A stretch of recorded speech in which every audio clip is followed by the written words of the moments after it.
Novus, the new voice. Vox Novus, the new dimension. Vox Novus, thought and movement leaders who will share from their experience and offer tools to help us navigate our rapidly changing world. My name is Victor Furman. Welcome to Vox Novus, the new voice. Have you ever considered learning and practicing the craft, but been wary of the darker aspects of witchery? Returning to Vox Novus this week, my dear friend Kak Young shares a practice centered in spiritual growth, magic, and positive witchcraft. Kak Young has 3 doctorates, a PhD in natural health, an ND in naturopathy, and a DCH in clinical hypnosis. She's a licensed religious science minister and a producer and director with more than 30 years of experience in the television industry. Her website is kakyoung.com, and she joins me this week to share her latest book, The Rainbow Witch. Please join me in welcoming back to Vox Novus my dear friend, my soul sister, Kak Young. Welcome back, Kak.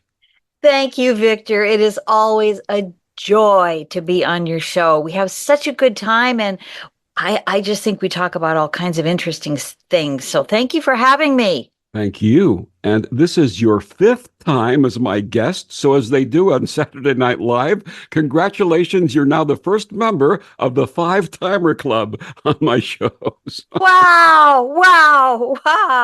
It seems just like yesterday. Well, thank you. Wow, what an honor that is to be asked back after so many times. Thank you. I'm going to have to get you one of those jackets that they give to the people on Saturday Night Live with the 5 and the crest and all that stuff on there. I'm going to have to do that for you. So. There you go. Thank you.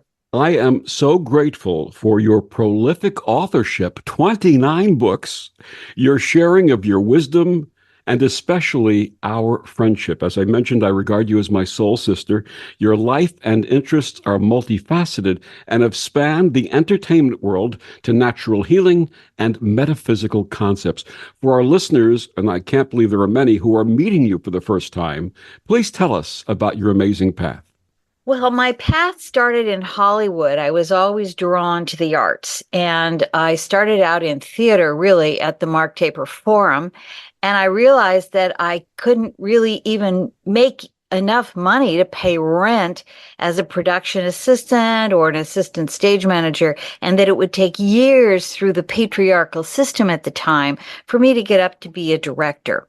So I spent some time in Europe working with European theater companies, and I was impressed with the discipline they had in Denmark, the seriousness of the acting profession with the French actors, with the English actors, and even with the German actors. I was just blown away by how these people just take on this assignment, really, and live it. So then I thought, well, I can probably become a director and do things that I want to do and speak my voice more easily in television. And also, I could actually feed myself, which was a large concern back in the 70s. So that's what I did. I made the transition into television and worked my way up from a production assistant to a stage manager to an associate director, and finally as a director and a producer. And in fact, in the 80s, I had a lot of producing jobs on the West Coast and directing jobs on the East Coast. So I kind of married them in the 90s and did a lot more directing in Los Angeles at the time. However, New York is still a wonderful place to work. I just loved where you can walk down the street and all of a sudden you open a door and there's a huge studio behind it. So I love the energy of New York and all of that. But in working, I had a stage manager drop dead during a show.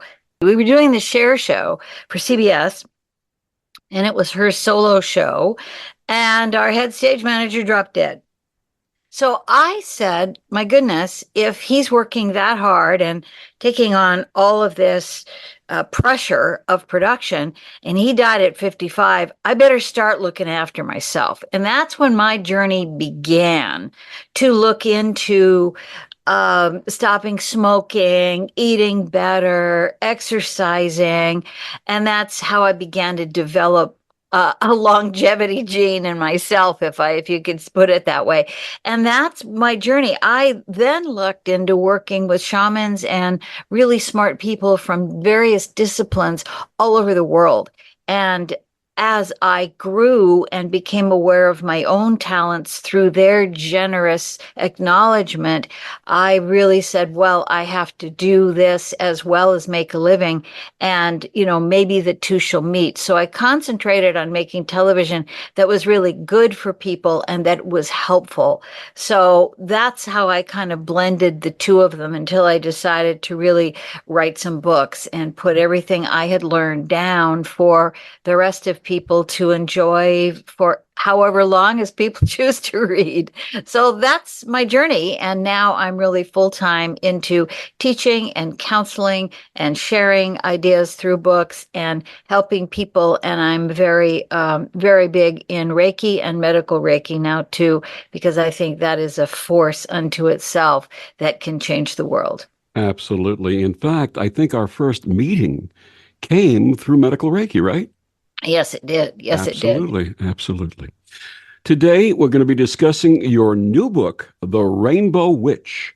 But first, please share with our listeners about some of your previous books, what inspired them, and what you offer your readers. Let's start with Crystal Power.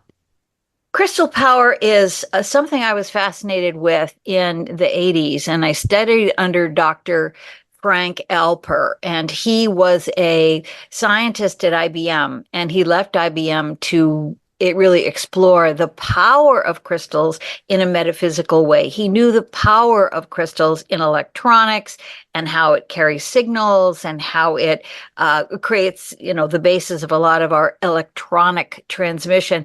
And then he decided to teach people how to use that for healing purposes and to really harness the power behind what they would want to do in expanding their own health and concerns and also in connection with the other realm.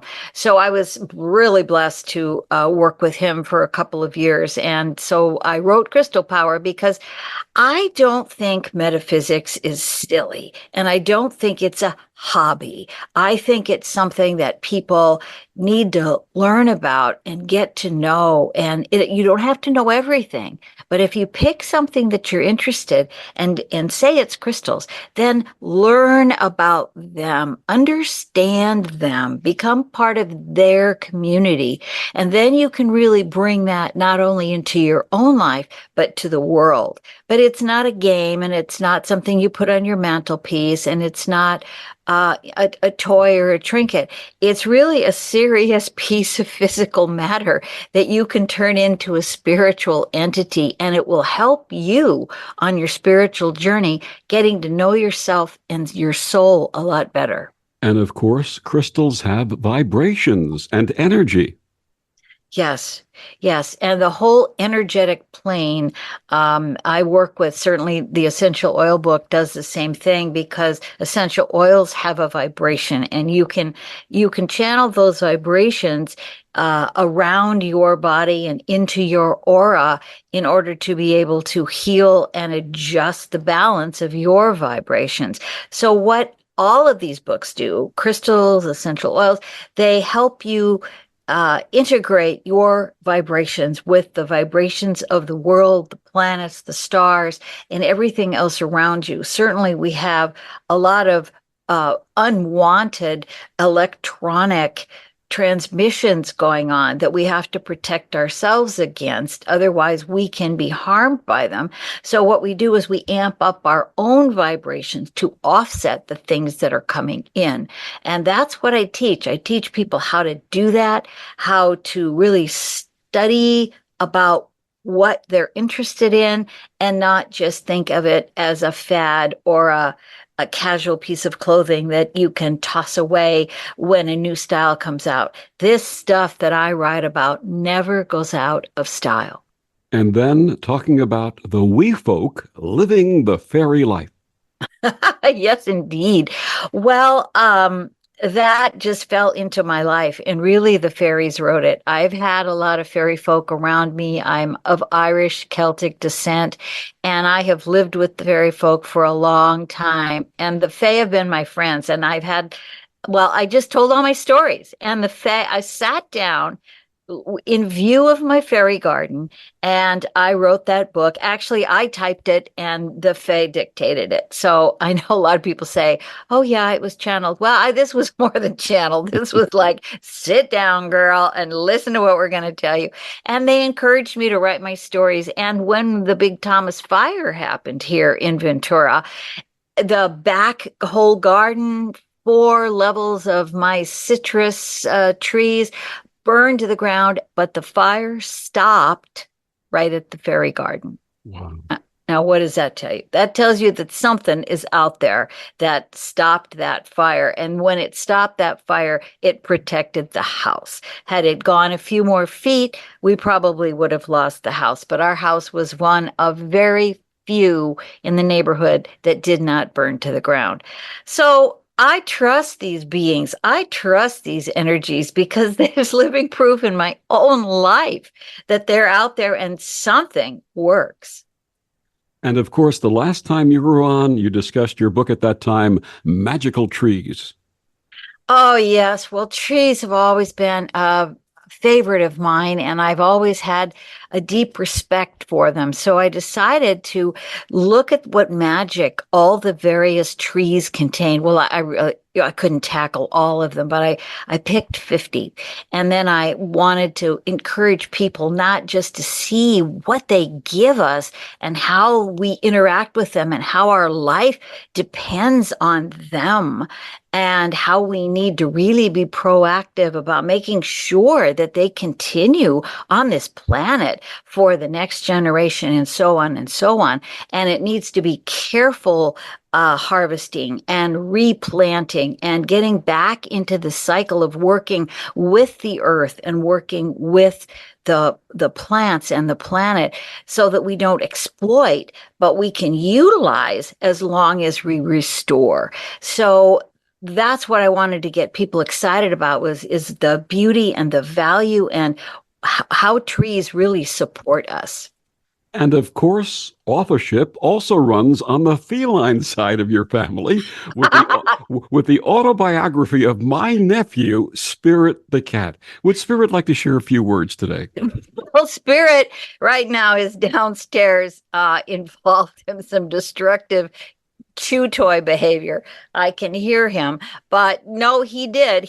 I spend a lot of time at the computer, and of course that he comes by and rubs against my legs and says, "There, you've got to have time for me, Mombly." He calls me Mombly, and I say, "Well, all right, let me just finish this little bit." But he does drag me away, and he does make sure that I don't just sit here and become a permanent fixture in front of my computer, which I love him for. So he wrote his own book because he has a pretty fantastic story about how he was found, rescued in South Central Los Angeles, and how he came now to live with me in Ventura.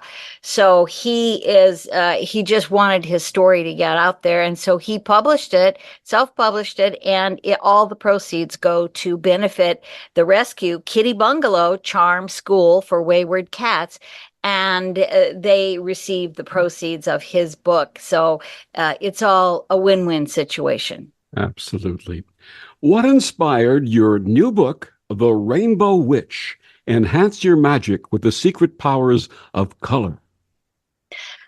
Well, it's kind of a long story, and I haven't found a way to express this in a positive way yet. But I think I just heard so much going on in witchcraft and with witches and people who enjoy that, which I love. I think the subject of witchcraft and the practice of spells and casting, I think that's all wonderful. But when I hear negative activity and when I hear people are casting spells to do wrong or doing something, putting a hex on somebody to prevent them from accomplishing something, that terrifies me.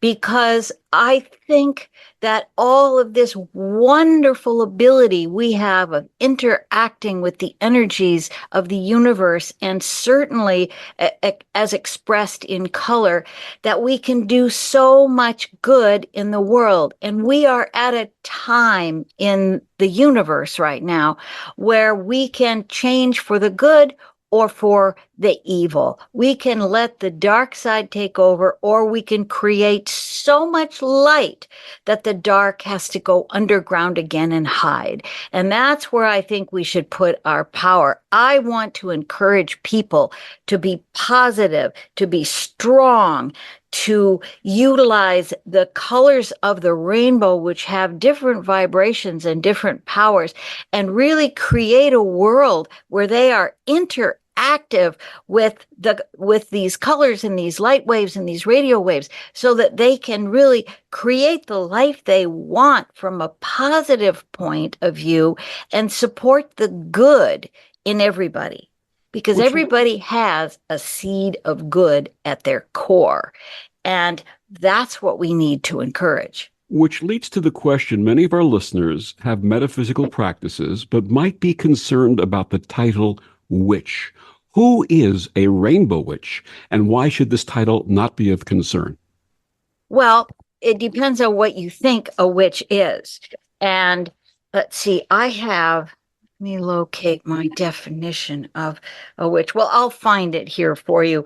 It's on my desk. But a witch is someone who really, a rainbow witch is someone who embraces the good and honors their own magnificence, and then shares that with everybody else. So it's like, the coat of many colors.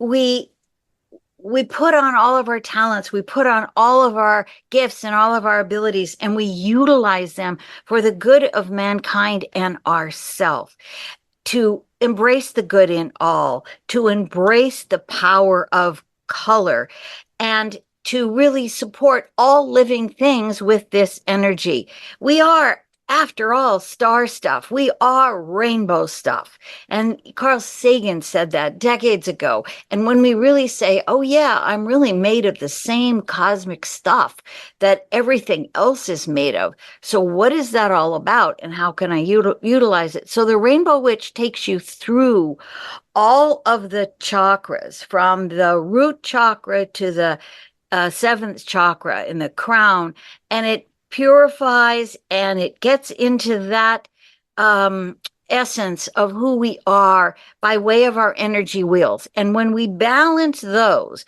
and when we use magic in those areas, then we can create a whole, perfect, and complete person that is in sync with the universal energy and do no harm. And that's like when Glenda the Good Witch in The Wizard of Oz told Dorothy, the power has always been yours. Just click your heels together 3 times and say, there's no place like home. There's no place like home. There's no place like home, because home is where we embrace the good energy. Yes, it is. And home is wherever we are. And I think Alice Bailey, the famous metaphysician, says that color and vibration are the basis of creating everything. So color and vibration is when logos came into the world and spread its wings and said, I create you. So it was that vibration that created our universe. And when we say, okay, now how do I put that into my life? How do I do that? Well, that's what I teach. The Rainbow Witch is someone who maneuvers their life and the energy around them to make sure that it comes out in a positive, good for everybody kind of way.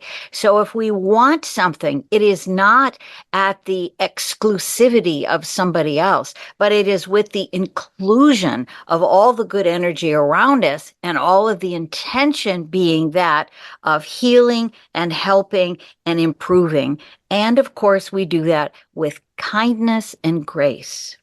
Many of our listeners are beginners in working with energy and magic. Some are middle of the road, and some are seasoned practitioners.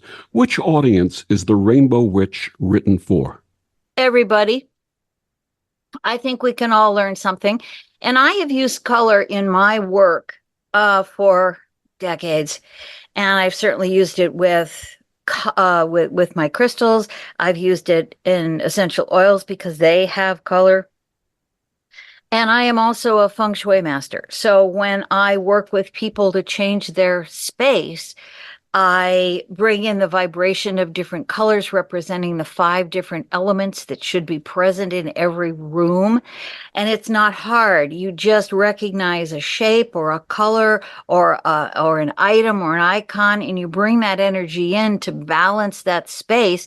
And then life changes little by little in pieces. It's really interesting to watch things unfold when you clear up or clean out essentially a given space, then new energy rushes in. So you get to choose what that new energy is, and you name it and claim it. So that's what we do with our life as well. And I just wanted to bring in, I've practiced a lot of witchcraft, if you will, spells and things all my life, but they've always been in a positive sense. It's not like what Shakespeare said about the witches and the cauldrons and the, toad eyelashes and whatever he's got in his recipe. That isn't it at all. It is about using herbs and using healing things and putting them into something that then you intake. And you can intake it by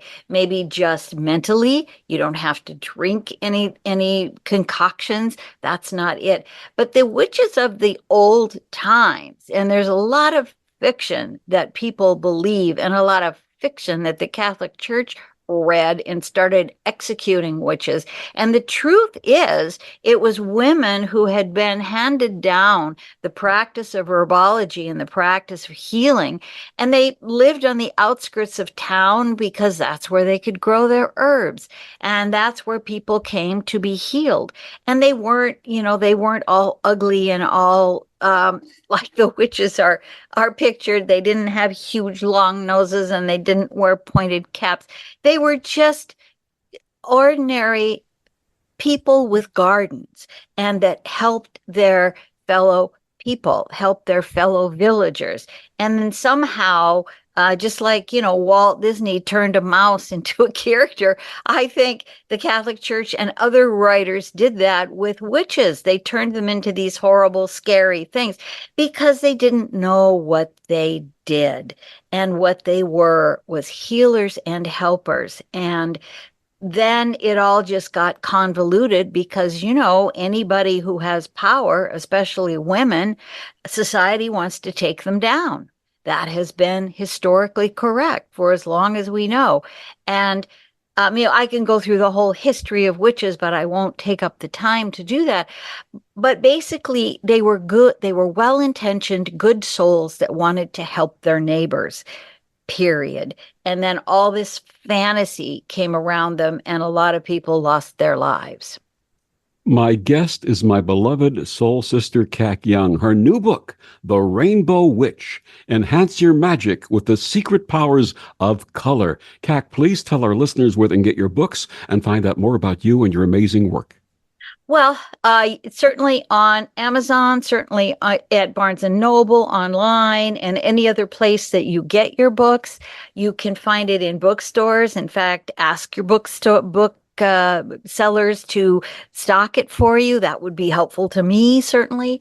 And my website is Kak Young. That's spelled K-A-C, Kitchen Apple Charlie, kakyoung.com, and there's a special tab that says The Rainbow Witch. So you can go there and you can look at all my different books and all the different things I have, and I'll be adding to that.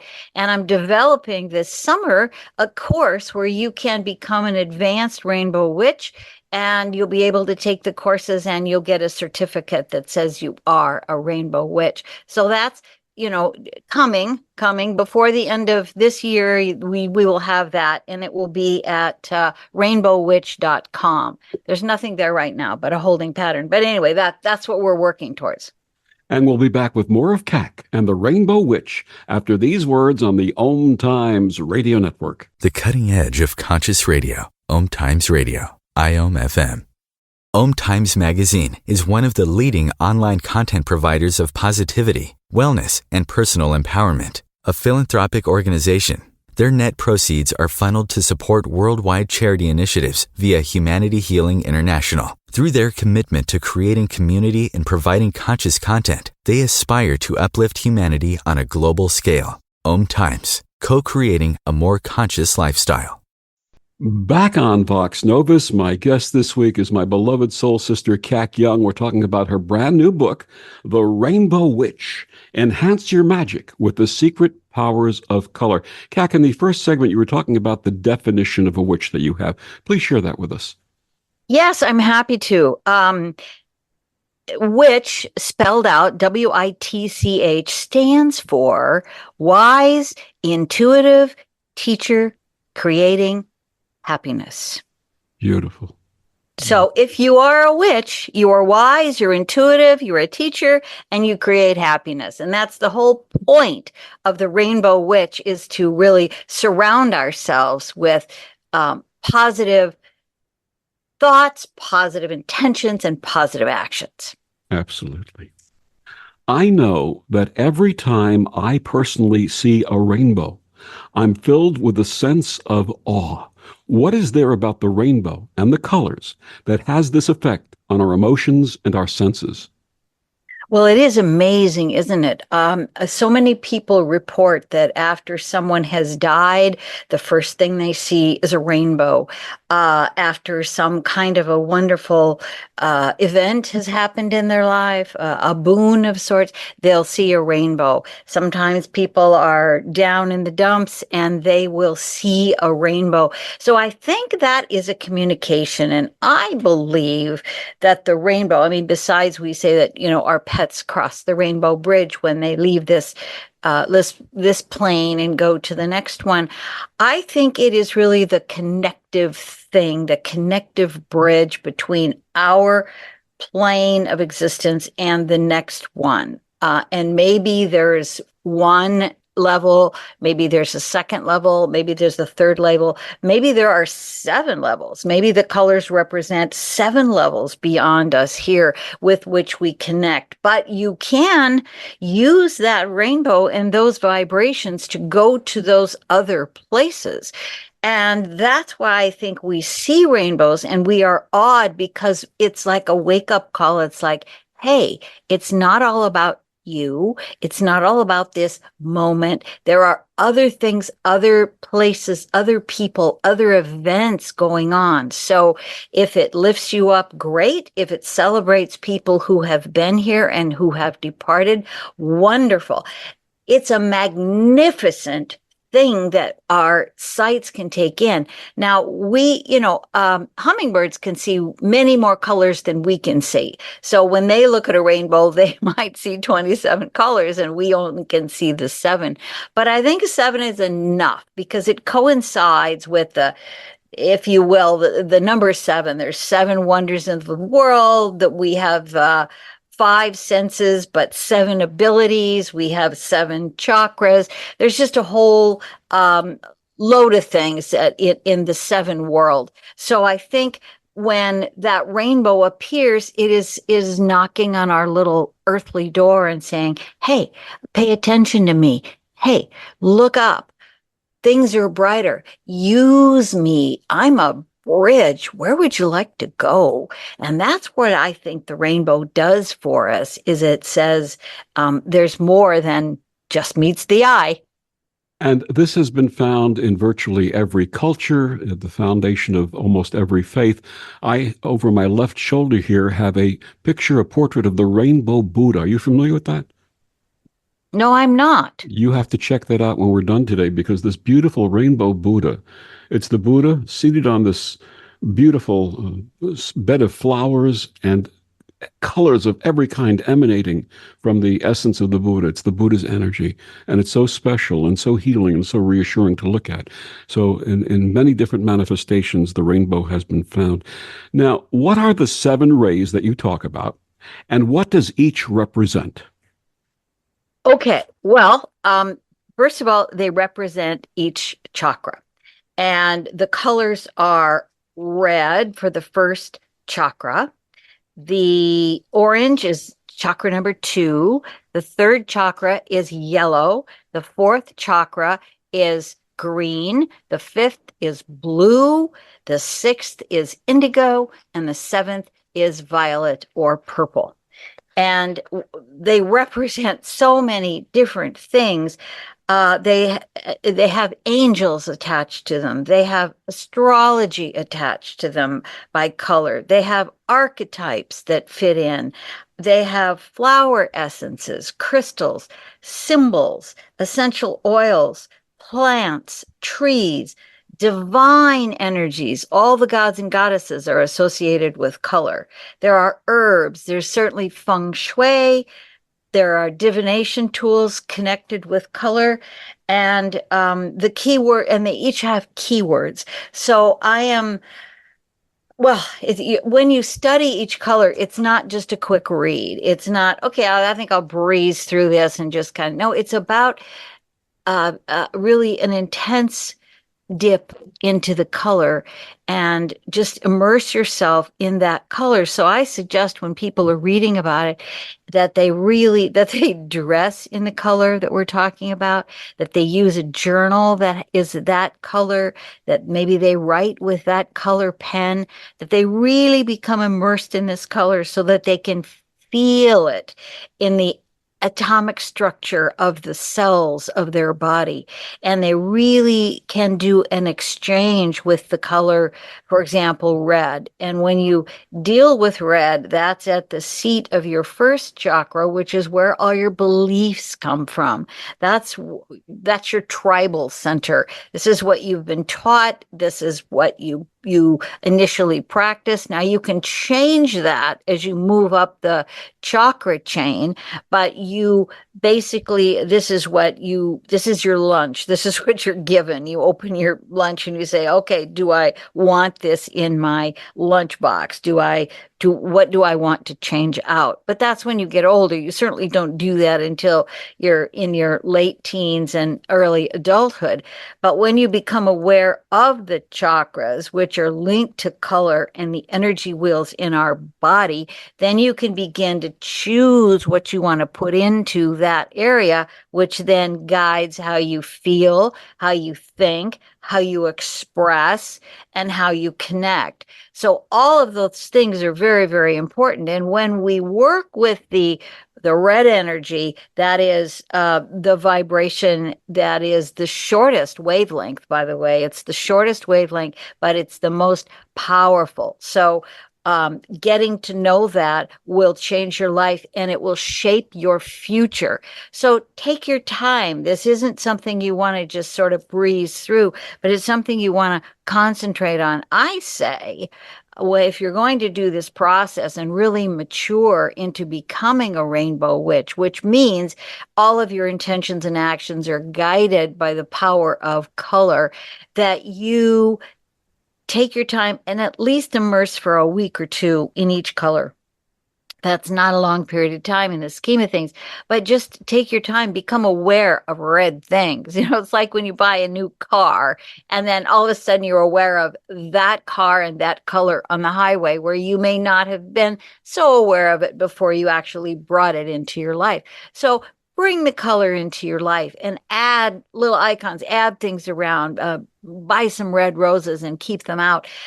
I think that as people work their way up this ladder of progression, you will become integrated with the colors automatically. And then that's where the magic really takes place, because you start to learn and have all of these vibrations and all of these talents at your fingertips that you never knew you did.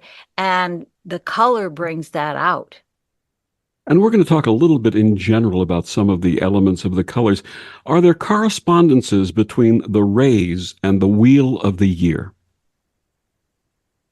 Well, yes. Every color breaks down to having a a strength, if you will, to having it's like as the planet moves through different signs, you have the potency of Gemini in May and June, you have the potency of Leo in July.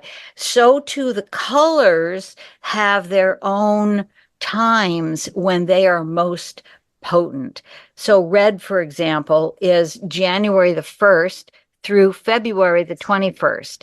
And that kind of makes sense because you've got just the beginning of January, you've got the Magi, you've got the passion, the power, the courage, the empathy, and the patience that red brings. And you also have Valentine's Day.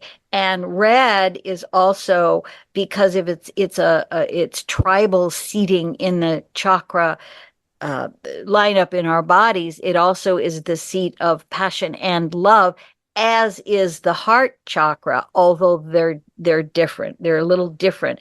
But here you've got love and passion, and that's January 1st through February 21st. Now, the orange ray picks up February 22nd through April 14th. And so on and so on. Each one has a concentration. Now, how you use that when you practice this rainbow magic is that if you wanted to do a love spell, for example, you would want to do it on a Monday because these rays also have a concentration on a day. There are 7 days of the week. There are 7 rays of color. So Monday is the red ray, and you would want to do that on a Monday somewhere between January 1st and February 21st and create that love spell. And now you've got the potency of the strength of the color in its most energetic time on its most potent day. So that gives you, like, it just gives you everything all in one basket. So you can't possibly lose. Now, you can also work a love spell in September if you want to. But if you really want super duper power, you can. This is how you do it. This is how you build it up. But never, never on a Sunday, because that's my day of rest. No, that's the purple ray. And that's when you communicate with, you can lay back, but that's when you really communicate with the higher entities and the higher beings. Now, those of our listeners who have a practice are familiar with building altars for each of these practices. What are some of the general elements of a rainbow altar? Well, I suggest that you have a representation of every color on your altar, and that can be an icon, for example, of one of the leaders, one of the gods and goddesses, if you like. You can have a plant, you can have an essential oil, you can have the astrology represented if you wanted to. For example, we've been talking about red, so you might want to have a symbol of Aries or Mars there. And the angel for the red ray is Uriel, so you might want to have something, a picture of Uriel there. The symbols are the jaguar, the lion, and the dragon. So you could do that. You could even have a tomato because that's red and it's a plant and it's natural. In feng shui, red is represented by a flame. So you could have a candle with a flame in fire, or you could have a tarot card like the Emperor, the Tower, or Death. And for this particular color, I choose the pendulum as a divinatory tool because it comes from our belief center and it comes through our body and our vibrations down to our hand where we get the answers. It is the deepest, most place we can emanate from, and we can use ourselves and our own wisdom to get answers for ourselves. So I also teach some tricks about the pendulum in this chapter on red, because I think everybody should be using the pendulum and listening to what's inside and not have to have everybody else outside tell us what to think and do. Are there specific initiations for each ray? Yeah, and I wanted to create those. Once again, it's the immersive technique where you become part of that ray, and And the initiations take you through things that are akin to that ray and to that power. So, yes, I want people to really do them, take the time. Some of them are fun. Some of them take a lot of thought. One of the colors suggests forgiveness, and so we go through an entire ritual of forgiveness, and it's not the ones you're used to. It's very, very different. So I'm hoping that people will use all of these immersions as purification processes for the chakras as we go through the colors red, orange, yellow, green, blue, indigo, purple. And by the time you reach purple, you have really cleaned out a lot of the stuff that maybe your ancestors gave you, that was out of your environment, that you can now change, that something was given to you without your permission. So that's what this is all about, is setting you up to be the best and most perfect, powerful person you can be. And of course, gratitude is a very important element. Yes, yes. And having the strength to be grateful is one of the keys here, because everything teaches us something, whether we like it or not. And so we try to take our own preferences out of this mix and do the spiritual work, because when we get through all the colors, we are in charge. We are in control. We don't react anymore. We create and we accept things, and then we change them. So it puts us in the power seat, really. And that's why I wrote the book, because I want everybody to explore their own personal power without any of the negative myths that surround witchcraft, without people. The word pagan is really something that refers to the way people practice goddess energy and natural energy and earth practice back in the day, before the Romans came in and really changed everything. But they also made the holidays match what the people were used to. So they didn't completely annihilate their old tradition. They just changed them up, renamed them. They were the original marketers. They put a spin on the old and changed it up so that now they could have control of the people. And the change was gradual. It wasn't overnight. All of a sudden, you didn't have to learn a new language and do a new dance. They came in and they integrated, and then they changed it from within. So they were pretty smart, but it took away then the powers that were existent in the past, and a lot of that was goddess energy, female energy, that the men just said, oh no, let's just go to war. War solves everything. And I mean, that's a pretty dramatic and easy explanation, but there are sensitivities in that we could look at today. And my book is for both men and women. It is for the male and the female, and integrating all of those energies for the purpose of being the wise, intuitive teacher that creates happiness. So that's all we're about. My guest is my beloved soul sister, Kat Young. Her book, The Rainbow Witch. We'll be back with more after these words on the Om Times Radio Network. Humanity Healing International is a small nonprofit with a big dream. Since 2007, HHI has been working tirelessly to bring help to communities with little or no hope.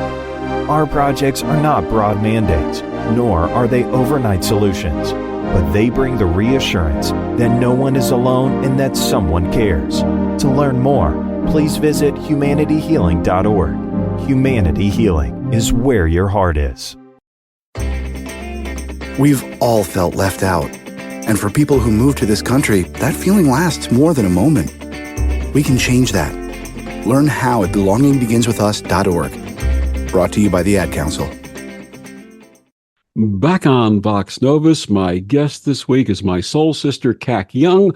Her new book, The Rainbow Witch, Enhance Your Magic with the Secret Powers of Color.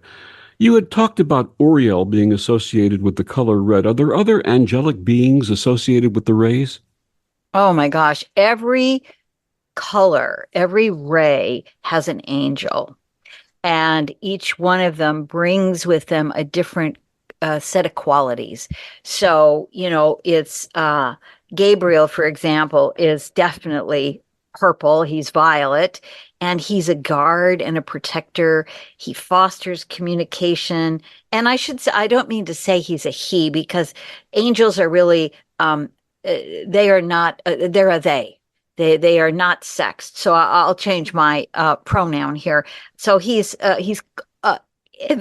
are clairvoyant, and they sponsor mental clarity within us and also enhance our spiritual gifts. So these angels are beacons of energy that have certain qualities and a purpose. And so when they come to visit us, when they touch our lives, and they do on a regular basis, we just have to be aware of it and understand it and welcome it. Zadkiel, for example, is an angel of freedom, forgiveness, and mercy. So that angel brings freedom to us, but it requires that we have forgiveness, and then maybe we can also ask for mercy for our transgressions. So there's always reciprocal energy within these angels that are here to be our helpers and our reminders. And they can also be, just like the planets are, just like Saturn is, they can also be reminders of, hey, that's not the path to do. Let's look at the rules here. Let's have some structure. So it's not all cookies and ice cream. Sometimes they are here to help us with our lessons. Give us examples of a couple of more animals that are associated with the rays. Well, that's going to depend on how you relate to animals. I haven't put animals in there necessarily. I've put symbols. So there isn't an animal exactly that represent each ray, but it is the icon or the symbol of this that is represented. I know I'm splitting hairs here, but for example, the orange ray is represented by the Celtic dragon. Now, the Celtic dragon is a different kind of a dragon than the dragons we're used to, like on Game of Thrones. But the Celtic dragon's breath is orange. And and again, here I go, it could be a girl dragon. Its breath comes out and it smells of oranges.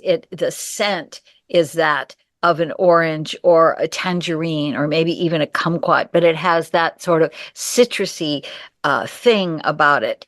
And so the dragon, the Celtic dragon, also lines up with the gods and goddesses too. There's a volcanic god, Hephaestus, that is part of the pantheon here when you think of the orange ray. And I think the magical bird for this is a pheasant. And he's confident, and he's a wonderful bird. They are wonderful. They are confident, and they are a protection for us humans against any evil spirits coming into our world. So in terms of animals, I have chosen birds to represent each color the best. But then the icons are there as well, because you can have the Ankh to represent the orange ray as well, because it represents everlasting life, as well as the Celtic dragon. And then there's other things, the horned god, the lingam from Indian lore, and the yoni. So there are different symbols you can have and put on your altar that represent the orange energy, the energetic vibrational energy behind the orange ray. So that's how you can put these onto your altar and build your altar. And you can also put a picture of the pheasant if you want, or maybe get a little icon of a pheasant, or use a feather. And what I suggest to people is that as you look in the book, you'll see a lot of feathers represented here. You can either copy that art, or you can look online and find a pheasant feather that you can purchase, or you can paint your own. Just get a bunch of colored feathers or get some white feathers at a local store. I think a local art store. That's what I'm looking for. And you can just paint them any way you want to represent the different birds. And I have a lot of practices in the Rainbow Witch that deals with birds, the bird energy, and the magic that they bring, because the birds are the communicators between this plane and the next. They fly up to heaven. In fact, I would love to get somebody to record somewhere under the rainbow, because we live under the rainbow. And over the rainbow, that's maybe where dreams fly, but bluebirds fly under the rainbow too. And we're creating the magic for under the rainbow with the powers from above and beyond the rainbow. What are the physical and emotional healing aspects of working with the rays? Well, the emotions correspond to what the chakras represent and how they affect our daily life. You know, we have passion at the first chakra. We have our morality, our moral code in the second chakra. In the third chakra, we have our personal power. And then in the fourth chakra, we have how we share our life with others, how we give out and come back. So those are the energies that are associated with those four colors. And the rest, is brought out in the book too, what you do as you progress up that to make everything match. We're looking for congruency. All these exercises, all these initiations are designed to make you congruent with what you feel, think, believe, and do. And when all of your actions and thoughts are together and are on the same page, that's when your life works. That's when synchronicity happens. That's when the rainbow comes alive. That's when you can travel from this plane to the next, because you have courage. You have been enlightened to the degrees that you raise yourself up by way of the colors and vibrations. And you have the ability now to communicate with others on a different plane. They don't want to communicate with people who are stuck down in the swamp. They want to communicate with people that are willing to rise up and to meet them halfway. Because when an entity or a spirit comes to talk to us or meet with us, they have to ratchet down. They have to shift their gears down in order to come into our vibration. So we need to do the same. We need to ratchet our gears up so we can meet them on a little bit higher level. That's why some mediums can actually hear voices and speak, and voices can speak through them because they can connect at a very high level, and those vibrations work for that instance and that person. That's how you can get information and divinatory contact with people that have passed. But again, it's all about vibration. So when we raise ourselves up this ladder and progression of colors, that's where we get to a point where we can really be effective as communicators between our plane and the next one. What would you like readers to take away from The Rainbow Witch? Oh, I'd like them to understand how beautiful they are, that they have within them this glorious ability. They have the rainbow inside already. And what I want them to know is that it doesn't take much to awaken those colors and those vibrations one step at a time. And then when you put the time in and when you have that ability, you will learn so much along the way. There are so many tools through which you can express your own beauty and your own power and your own magic. This is all about magic and using things that are in front of us, ordinary items, ordinary things, to really vibrate at a higher level and touch the other planes. And when we can do that, we can fashion our lives to have them be a lot more what we want them to be.